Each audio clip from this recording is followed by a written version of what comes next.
Bismillahirrahmanirrahim. Jaddidu imanakum. Perbaharuilah keimanan kalian. Aktsiru min qauli la ilaha illallah. Perbanyaklah membaca ucapan la ilaha illallah. Ada beberapa hal yang bisa kita ambil dari hadis ini. Yang pertama, iman itu bisa nambah, bisa kurang, bisa lama, bisa baru, bisa senantiasa diperbaharui. Iman itu bahkan bisa hilang, terutama di akhir zaman. Iman gampang banget hilangnya. Kata Nabi Muhammad alaihissalam, sayati zaman ala ummati asbaha ahaduhum muslima wa amsa kafira. Akan datang zaman pada umatku di mana orang masuk pagi dalam keadaan Islam, sore udah hilang Islamnya. Orang pagi masuk dalam keadaan beriman, malam hari udah hilang imannya. Tercabut keimanannya. Ada di kitab Sulamut Taufik hal-hal yang membuat orang Islamnya atau imannya kecabut. Ada banyak hal, teman-teman. Salah satunya meremehkan syariat agama Allah, meragukan kekuasaan Allah. Karenanya urusan kayak menistakan agama itu bukan hanya urusan, mohon maaf ya, ada orang bakar Quran misalnya gitu, menistakan agama. Iya betul, itu menistakan agama. Kayak ada orang, ada kalimat la ilaha illallah diinjak-injak gitu, menistakan agama. Betul sekali. Tapi kamu ragu-ragu Allah memberikan kepadamu rezeki, itu juga bagian dari menistakan agama. Menistakan Allah subhanahu wa ta'ala. Kamu menganggap bahwa kalau kamu gak kerja, kamu gak bisa makan. Itu Allahnya di mana maksud kamu? Kamu pikir Allah gak bisa ngasih kamu makan walaupun tanpa kamu kerja? Bahkan dari sejak kamu berada dalam rahim ibu kamu, Allah udah ngasih kepada kamu rezeki. Menurut kamu rumitan mana ngasih rezeki sekarang di saat udah punya gigi, udah punya tangan, udah bisa mikir, udah bisa beli nasi uduk, udah bisa pakai aplikasi GoFood. Gampangan mana ngasih rezeki kayak begitu, gitu ya? Dibandingkan dengan ngasih rezeki sedangkan kamu masih berada dalam rahim ibu kamu sebagai janin, gak bisa ngapa-ngapain. Kamu tahu kenapa orang di saat lagi hamil itu ada banyak hal-hal yang dia gak kepengen biasanya makan, kepengen makan.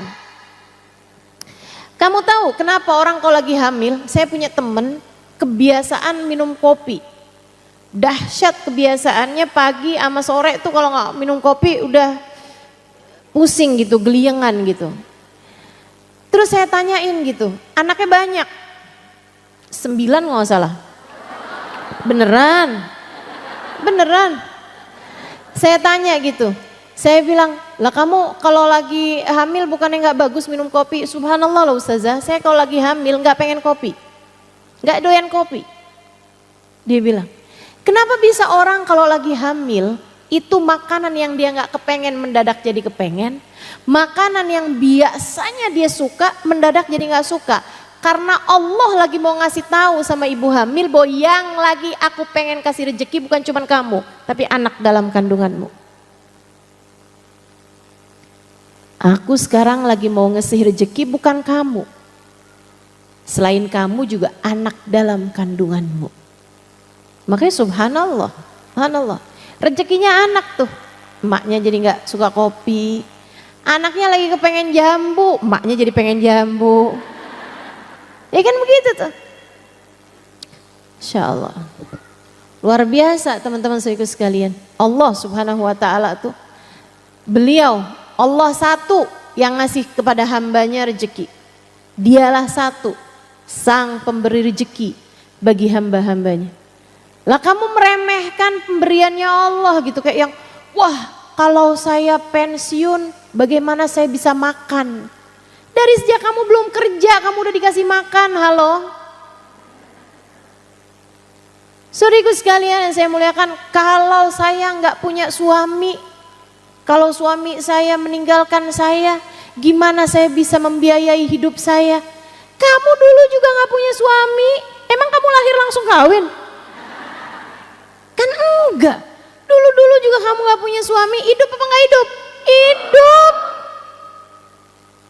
Harus selalu diingat, yang ngasih rezeki itu bukan suami, bukan orang tua, bukan sesiapa, tapi Allah Subhanahu wa Ta'ala. Kamu ragu-ragu terhadap makan siang, makan malam, besok makan apa, lusa makan apa.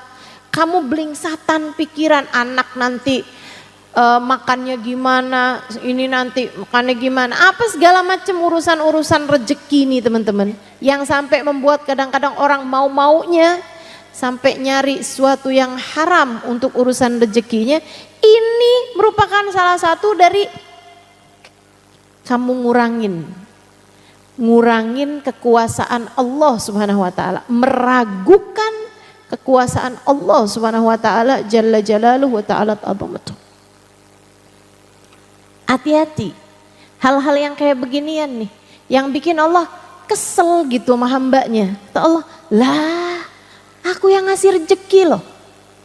Segitunya dia nganggep suaminya, segitunya dia nganggep pekerjaannya, segitunya dia ngejilatin bosnya. Sampai jilat atasan, nyikut bawahan, kan begitu tuh. Padahal aku yang selama ini ngasih rezeki, kata Allah Subhanahu wa Ta'ala. Cabut aja deh imannya, dia nggak beriman nih sama aku nih. Gitu. Banyak terjadi saudaraku sekalian. Khaufuhum min ghadahum wa asyahum yuhawwiluhum an jihatil qiblah.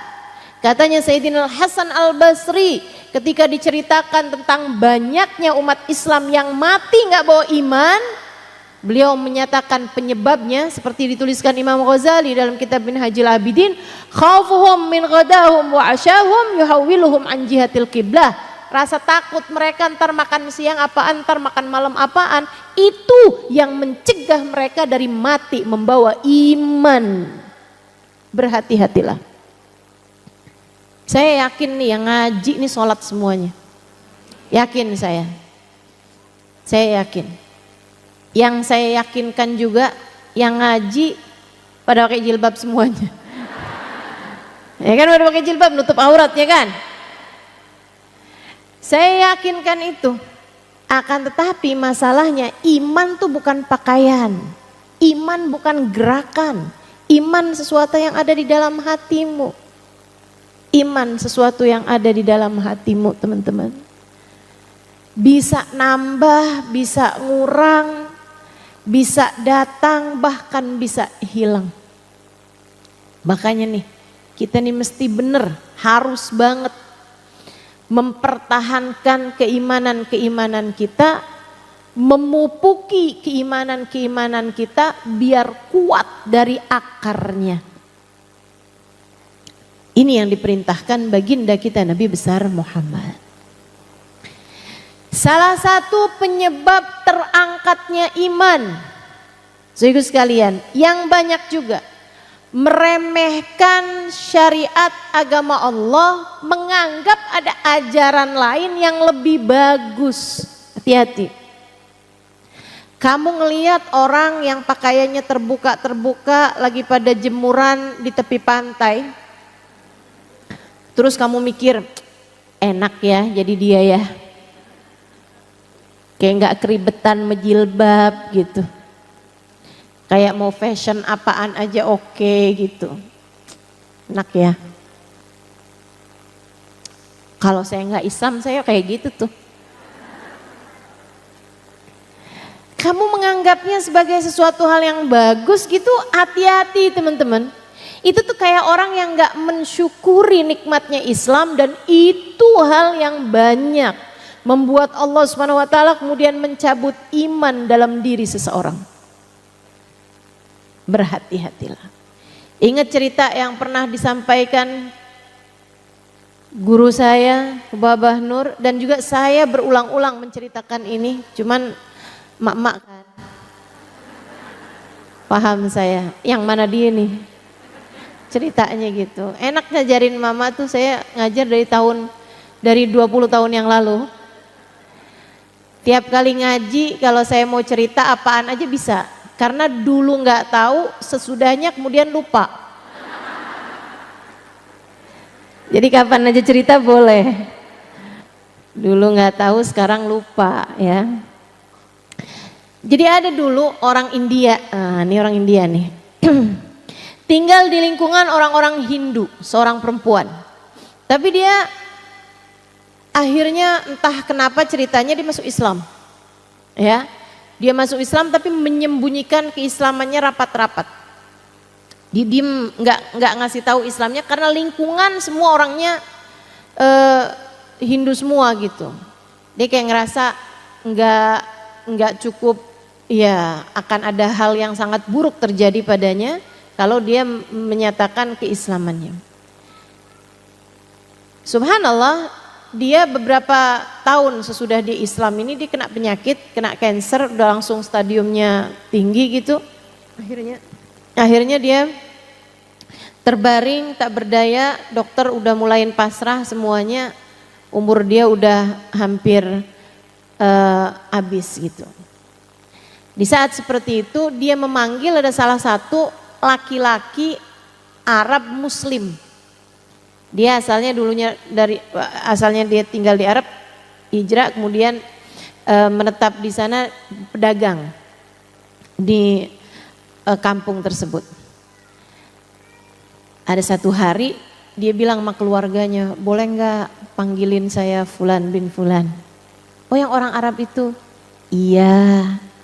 Orang mikirnya yang kayak jatuh cinta nih. Permintaan orang mau mati, iya kan? Jadi diikutin aja, panggilin lah tuh si ustadz, si laki-laki Arab ini tadi, kan ustadz dia pedagang. Sampailah di tempatnya dia gitu. Begitu di kamar dia di rumah sakit, dia bilang boleh nggak semuanya keluar, saya mau ada rahasia mau saya sampein. Saya malu kata gitu. Orang mikirnya beneran, wah dia mau menyatakan cintanya nih kan, permintaan orang mau mati gitu ya.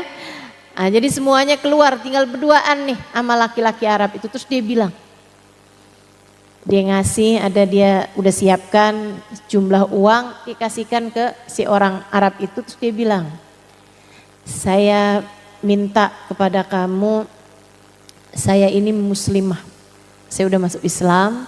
Dia bilang tapi saya sembunyikan Islam saya dari keluarga saya. Saya minta tolong sama kamu, kalau saya meninggal dunia tolong mandikan saya, kafani saya, sholati saya, kuburkan saya. Tapi kan nggak memungkinkan pas langsung mati langsung dikerjain. Jadi dia bilang gini, saya akan minta keluarga saya untuk langsung nguburin saya. Nanti malam-malam kamu ambil jenazah saya, perlakukan seperti mana selayaknya jenazah umat Islam. Kasihin duitnya, tolong belikan semua peralatan-peralatan untuk meninggal. Dia bilang oke, siap. Udah tuh, meninggallah dia. Beneran tuh, langsung dia bilang sama keluarganya tolong langsung kuburin aja saya nggak mau nyusahin. Karena kan dibakar apa segala macam tuh kan biayanya mahal. Itu tuh ada tarifnya tuh, mau bakar apa open.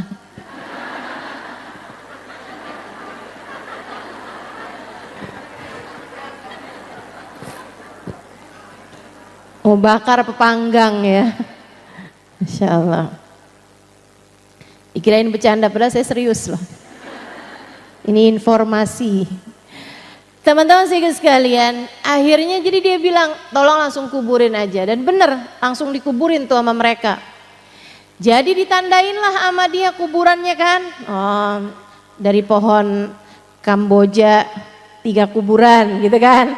Ditandain sama dia. Malam hari dia bawa petromak, dia gali kuburan itu. Begitu digali dia heran karena ternyata yang di dalam sudah berkafan. Kok masih kaget aja? Padahal sih udah cerita bolak-balik loh ini.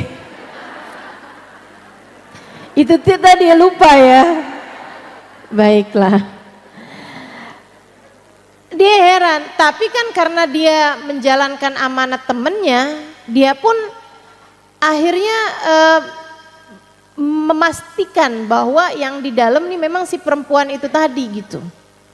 Jadilah dilepas sama dia kain kafannya itu yang bagian atas.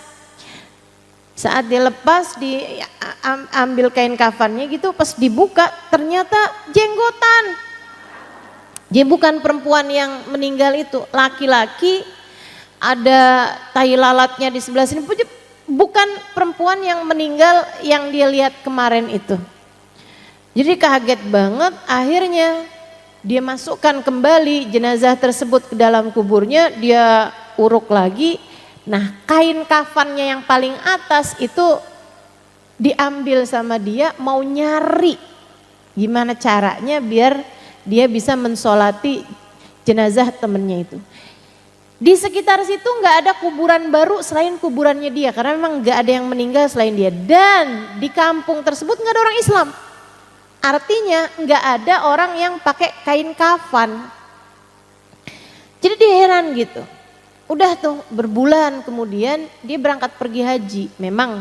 Dia memang pergi haji gitu tahun itu. Di saat dia pergi haji tuh kain kafan yang itu dia bawa kemana-mana sambil dia doa. Ya Allah, saya kepengen nih jalanin amanat temen saya nih perempuan, saya nggak tahu gimana cara jalanin amanatnya. Dia dikuburnya di mana saya nggak tahu gitu kan. Mendadak hilang dari kuburannya, ganti orang tuh kan gimana ceritanya gitu. Satu hari saat dia lagi di Masjid Haram dan dia kemana-mana memang bawa tuh kain kafan itu mana-mana. Ntar kalau dia tawaf dia taruhin sama dia di pundaknya kayak gitulah. Ada orang habis selesai dia sholat nyamperin dia gitu. Dia bilang, Pak, boleh saya tanya itu kain apa yang Bapak bawa? Saya liatin Bapak bawa kemana-mana. Dia bilang, iya nih, ini kain kafan. Kain kafan nih Pak, sama persis ya sama yang dipakai Bapak saya ketika meninggal. Wah, ini jangan-jangan jawaban nih dari doanya dia selama ini, karena kan minta biar bisa jalanin amanah kan. Akhirnya dia bilang, kain kafan ini Pak nggak umum dipakai orang. Tapi saya pakai kain kafan ini, adanya cuma di daerah tertentu lah gitu kan. Tapi saya pakai kain ini waktu nguburin bapak saya. Bapak kamu meninggal kapan? Dikasih tahu hari yang sama dengan meninggalnya temennya yang perempuan itu tadi. Dia bilang, bapak kamu meninggal di mana? Di Mekah dan dikuburkan di Ma'la. Di Hajun, dekat kuburannya Sayyidah Khadijah bintu Khuwailid, istri baginda kita Nabi besar Muhammad. Di Ma'la sana tuh di Hajun. Akhirnya dia bilang, bapak kamu kayak apaan orangnya? Begini, kok mirip ama yang dia lihat. Ada tai lalatnya ya di sebelah sini, kok bapak tahu? Jangan-jangan ya, kenapa gitu Pak? Diceritakanlah ceritanya amanat perempuan yang di India sana itu. Dia bilang, wah kalau gitu saya penasaran juga Pak. Yuk Pak, kita gali kubur bapak saya. Berdua sama beberapa orang, mereka pun kemudian pergi ke sana, ke kuburannya si bapak itu. Bener dong, begitu digali kuburannya, yang di dalam kuburannya laki-laki tersebut adalah seorang perempuan yang meninggal di India.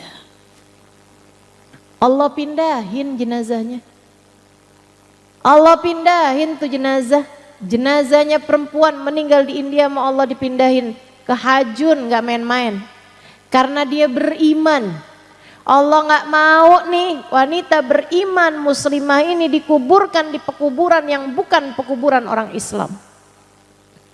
Karena Allah melihat hati.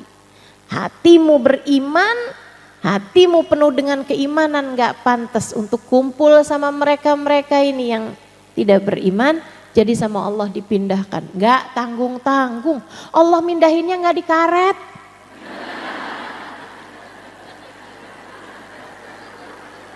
Allah mindahin nggak di jeruk purut teman-teman. Allah pindahinnya langsung di Ma'la, di Hajun. Dekat perempuan nomor 1, Sayyidah Khadijah bintu Khuwailid.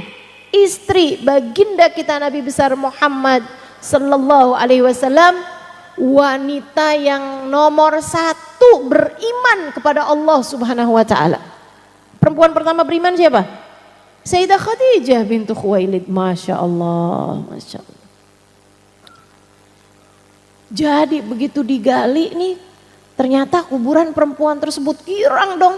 Yang laki-laki ini tadi, alhamdulillah saya bisa jalanin amanahnya. Kalau nggak bingung nih, rupe nih. Duitnya kan rupe namanya ya. Mau dipakai apa, udah dikasih duit gitu. Jadi akhirnya dibeli kain kafan di Mekah, kemudian dia dimandikan di Masjidil Haram, kemudian dia disolati di Masjidil Haram, kemudian dia dikafankan dengan kain kafan, ya, dimandiinnya pakai air zam-zam. Oh di sana kan mandiinnya pakai air zam-zam. Habis itu kemudian dikuburkan di Ma'la, di pekuburannya Sayyidah Khadijah. Beruntung nih yang perempuan. Iman. Itu hanya akan membuatmu berkumpul dengan yang sama denganmu. Yang kesian yang bapak-bapak itu dong.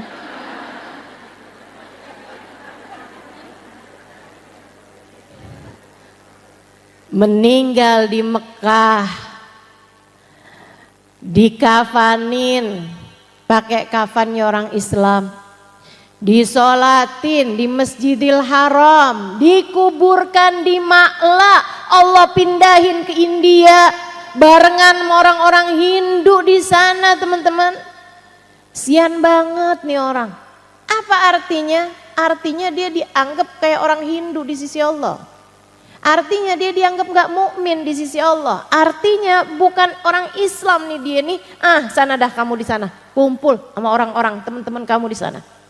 Kenapa kok bisa begitu? Ditanyakanlah kepada keluarganya. Si istri bilang, suami saya tuh sebenarnya soleh sih, sholat gak tinggal, puasa gak tinggal, pernah haji, sering umroh.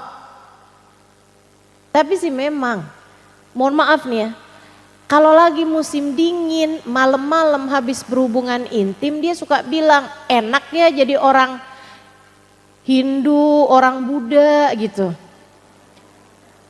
Enak jadi ashabul hunud. Jadi orang-orang Hindu-Hindu itu dia bilang, kalau habis hubungan nih nggak pakai kedinginan mandi. Kita jadi orang Islam nih ribet nih pakai segala harus mandi, mana dingin lagi. Kayak gitu. Ucapan yang kayaknya dia ngomongnya mungkin kayak bercanda, kayak nggak serius gitu. Tapi itu dia tuh, meremehkan ajaran agama Allah. Melihat kayak ada yang lebih menyenangkan dari menjadi umat Islam. Itu hati-hati teman-teman, hati-hati. Kadang-kadang anak-anak remaja kita, kadang emak-emak juga sih ya, bercanda bawa-bawa urusan-urusan kayak begituan tuh. Jangan. Ntar lo masuk neraka, misalnya gitu kan ya. Terus dibilangin gitu, kayaknya gak serem deh masuk neraka, ada banyak tuh artis-artis Hollywood katanya gitu. Ntar ada Michael Jackson nyanyi, ntar ada ini, suka kayak begituan tuh. Hati-hati teman-teman bercanda yang begituan tuh, jangan dah, jangan. Takutnya Allah lihat hati kamu beneran punya rasa kayak begitu, akhirnya Allah cabut. Oh kamu mau masuk neraka aja ya, udah dah. Jangan. Mudah-mudahan kamu masuk surga, gitu kan, biar ketemu sama Fulan bin Fulan. Ntar gimana, kalau dia sampai masuk surga gue mendingan keluar lagi. Ada tuh suka ada yang, saya pernah dengar kayak begitu bercandaan. Hati-hati teman-teman, ini saya omongin nih bukan karena apa ya, karena memang mau ngasih tahu. Kadang-kadang kita nih orang-orang awam macam kita nih kalau nggak dikasih contohnya nggak ngeh gitu. Bahwa itu tuh hal yang kadang-kadang suka diucapkan begitu aja gitu, jangan. Kamu bercanda yang lain aja. Bercanda yang lain aja teman-teman. Ada banyak kan bahan bercandaan. Kamu sendiri ngaca tuh kan udah pengen ketawa. Masya Allah. Itu kita di sini kan ketawa mulu nih. Kita bercanda tapi kan nggak pakai yang urusan-urusan dosa gitu. Jadi kalau kamu mau bercanda silahkan bercanda, akan tetapi jangan bawa-bawa hal-hal yang bisa mendatangkanmu kepada murkanya Allah, kepada murkanya Allah. Jadi bercanda yang lain aja, nggak usah bawa-bawa urusan agama. Ya, silahkan apapun kamu bercandain, yang penting jangan bercandain urusan agama. Jelas? Sebab iman bisa saja terkeluar dari dalam hatimu ketika kamu tidak melihat Islam, iman sebagai sesuatu hal yang besar, sebagai sesuatu hal yang paling besar. Inna dina indallahil Islam. Sungguhnya agama yang diterima di sisi Allah adalah agama